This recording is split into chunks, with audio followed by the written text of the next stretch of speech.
মা তখনই ঘুমায় ব্রেন্ডেড, কিন্তু তখনও তার গর্ভে বেঁচে আছে একটি ছোট্ট প্রাণ।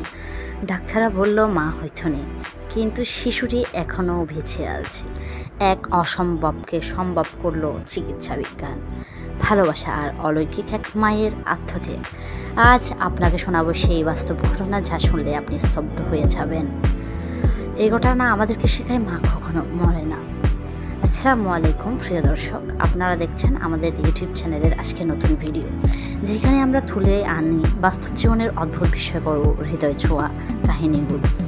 আজকের গল্প এমন এক মায়ের, যিনি ছিলেন ব্র্যান্ডেড, কিন্তু তার গর্ভে ছিল একটি ছোট্ট প্রাণ, একটি শিশু যাকে তিনি জন্ম দিয়েছেন মৃত্যুর দোরগোড়ায় থেকেও।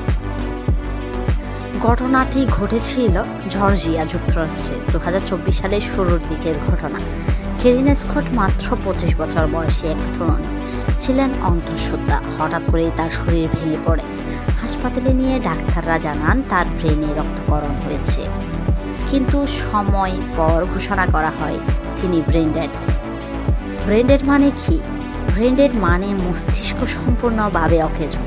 শরীর বেঁচে থাকলেও ব্যক্তি আর জীবিত থাকে না। চিকিৎসা বিজ্ঞানে এটাই ধরা হয় মৃত্যু, কিন্তু তখনও তার গর্ভে একটি শিশু বেঁচে ছিল, মাত্র 21 সপ্তাহ বয়স। ডাক্তারদের সিদ্ধান্ত, সাধারণত ব্রেনডেড রোগীদের লাইফ সাপোর্ট বন্ধ করে দেওয়া হয়, কিন্তু এই ক্ষেত্রে ডাক্তাররা বললেন মা হয়তো আর নেই, কিন্তু গর্ভস্থ শিশুকে বাঁচানো সম্ভব হতে পারে। 3 মাসের বেশি সময় ধরে লাইফ সাপোর্ট দিয়ে ক্যালিনার দেহকে কৃত্রিমভাবে জীবিত রাখা হয়, শুধুমাত্র শিশুটির জন্য। অবশেষে 31 সপ্তাহ বয়সে, মানে 7 মাসের কিছু বেশি সময়ে, সিজারিয়ান অপারেশনের মাধ্যমে জন্ম হয় একটি সুস্থ কন্যা, যার নাম রাখা হয় ডানিয়েলা হোপস্কোপ। হোপ মানে আশা, আর সত্যি সে এক আশার প্রতীক হয়ে জন্ম নিয়েছে।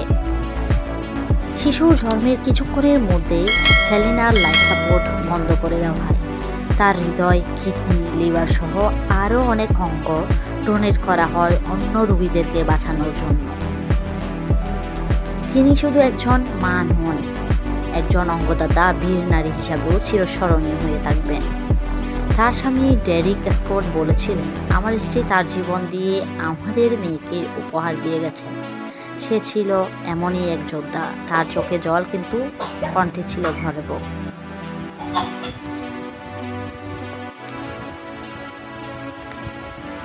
আমাদের মনে রাখতে হবে, মা শুধু একটি সম্পর্ক না, মা একটি আত্মা, যিনি মৃত্যুর পরেও সন্তানকে আগলে রাখতে পারেন। ভিডিওটি যদি আপনাকে কিছুটাও ভালো লেগে থাকে, তাহলে দয়া করে লাইক দিন, শেয়ার করুন, আর চ্যানেলটি সাবস্ক্রাইব করতে ভুলবেন না। আপনি কি এমন কোনো গল্প জানেন যা মানুষকে অনুপ্রাণিত করতে পারে? নিচে কমেন্টে লিখুন, আমরা নিশ্চয়ই সেই গল্প তুলে আনব। একটি শিশুর ভেতর দিয়ে আজও সেই মায়ের হৃদয় স্পন্দন বেঁচে রয়েছে। আল্লাহ হাফিজ।